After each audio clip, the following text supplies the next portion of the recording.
How the Grinch Stole Christmas by Dr. Seuss.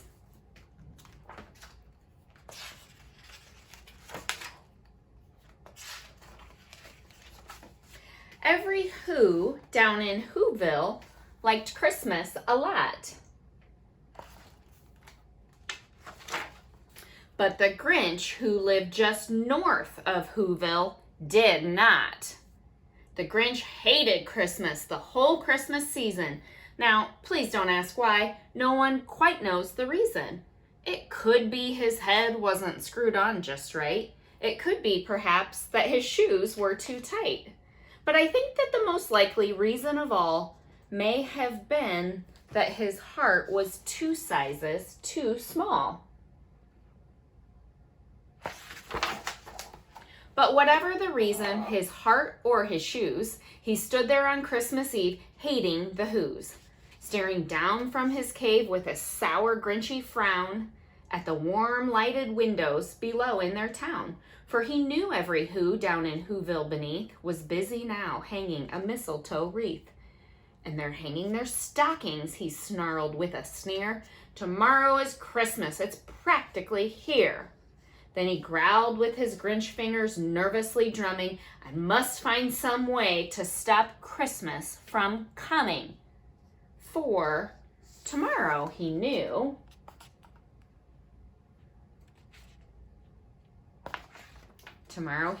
all the Who girls and boys would wake bright and early. They'd rush for their toys. And then, oh, the noise, oh, the noise, oh, the noise. That's the one thing he hated, the noise, noise, noise. Look at all the fun they're having. That looks like a wonderful Christmas party. Then the Whos, young and old, would sit down to a feast, and they'd feast, and they'd feast, and they'd feast, feast, feast, feast. They would feast on Who pudding and rate Who roast beast, which was something the Grinch couldn't stand in the least.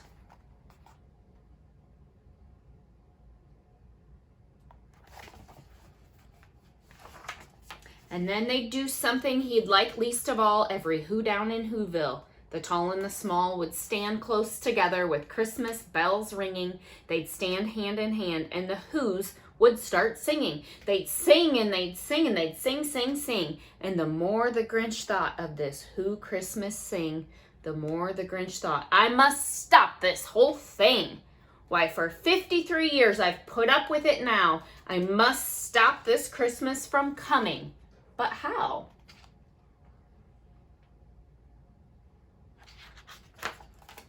Then he got an idea, an awful idea. The Grinch got a wonderful, awful idea.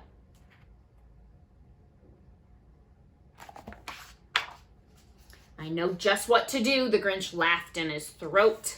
And he made a quick Santa Claus hat and a coat, and he chuckled and clucked, what a great Grinchy trick. With this coat and this hat, I look just like Saint Nick. All I need is a reindeer. The Grinch looked around, but since the reindeer are scarce, there was none to be found. Did that stop the old Grinch? No, the Grinch simply said, if I can't find a reindeer, I'll make one instead. So he called his dog Max, then he took some red thread and he tied a big horn on the top of his head.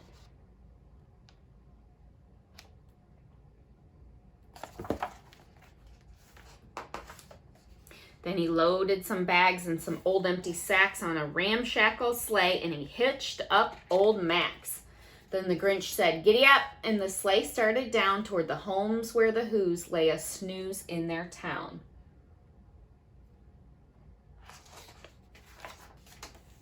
All their windows were dark, quiet snow filled the air. All the Whos were all dreaming sweet dreams without care.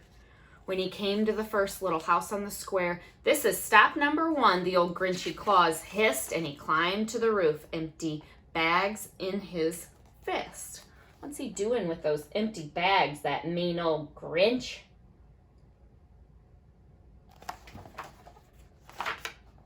Then he slid down the chimney, a rather tight pinch, but if Santa could do it, then so could the Grinch. He got stuck only once for a moment or two, then he stuck his head out of the fireplace, flew. where the little Who's stockings all hung in a row. These stockings, he grinned, are the first things to go. What is he doing? Naughty Grinch. Then he slithered and slunk with a smile most unpleasant around the whole room, and he took every present, pop guns and bicycles, roller skates, drums, checkerboards, tricycles, popcorn, and plums. And then he stuffed them in the bags. Then the Grinch went very nimbly, stuffed all the bags up one by one up the chimbley. I do not like this. Then he slunk to the icebox. He took the Who's feast. He took the Who pudding. He took the roast beast. He cleaned out that icebox as quick as a flash. Why, that Grinch even took their last can of Who hash.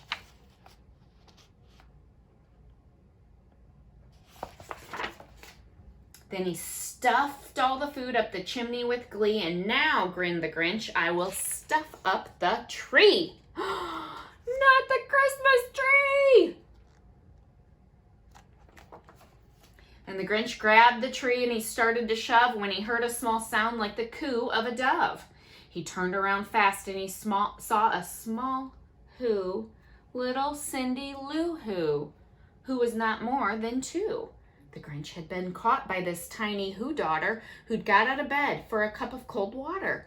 She stared at the Grinch and said, "Santa Claus, why? Why are you taking our Christmas tree? Why?" Oh, little Cindy Lou. She wants to know what's going on. I don't blame her.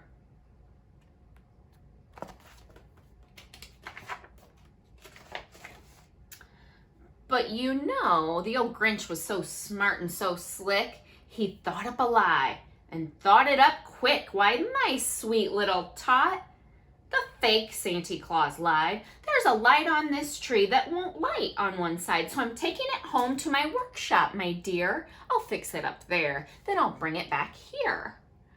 And his fib fooled the child. Then he patted her head and he got her a drink and sent her to bed. And when Cindy Lou Who went to bed with her cup, he went to the chimney and stuffed the tree up. He told her a lie? Oh, he's tricking her too. Then the last thing he took was the log for their fire. Then he went up the chimney himself, the old liar. On their walls he left nothing but hooks and some wire, and one speck of food that he left in the house was a crumb that was even too small for a mouse. Then he did the same thing to all the other Who houses, leaving crumbs much too small for the other Who's mouses.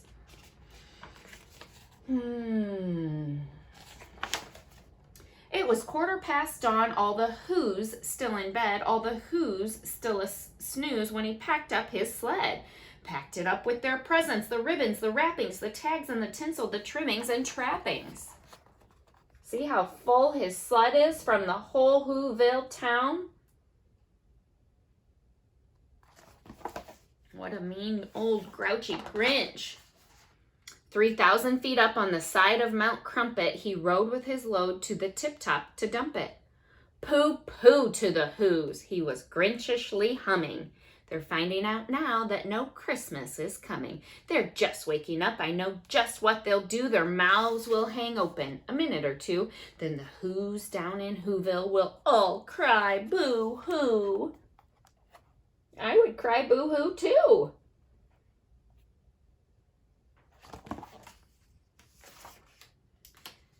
That's a noise, grinned the Grinch, that I simply must hear. So he paused, and the Grinch put his hand to his ear. And he did hear a sound rising over the snow. It started in low, then it started to grow.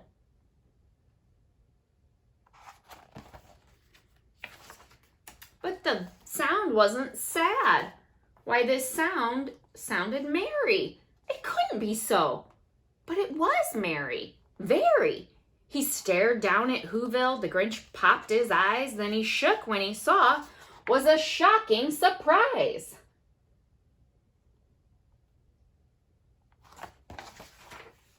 Every who down in Whoville, the tall and the small, was singing without any presents at all. He hadn't stopped Christmas from coming. It came. Somehow or other, it came just the same.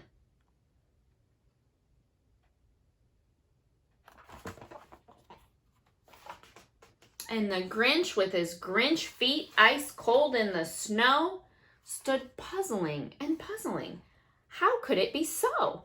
It came without ribbons, it came without tags, it came without packages, boxes, or bags, and he puzzled 3 hours till his puzzler was sore. Then the Grinch thought of something he hadn't before. Maybe Christmas, he thought, doesn't come from a store. Maybe Christmas, perhaps, means a bit more.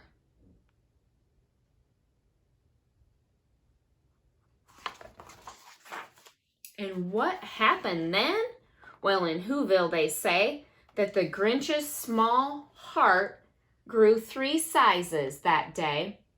And the minute his heart didn't feel quite so tight, he whizzed with his load through the bright morning light, and he brought back the toys and the food for the feast.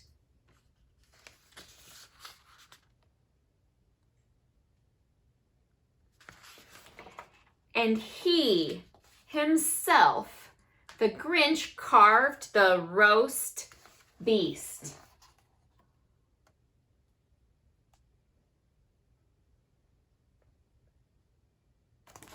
So the Grinch's heart grew when he saw that Christmas was much more than all the gifts under the tree and all the yummy food. And that made his heart grow so much that he gave it all back. I hope you guys love this story of the Grinch that stole Christmas. Have a great day. Merry Christmas.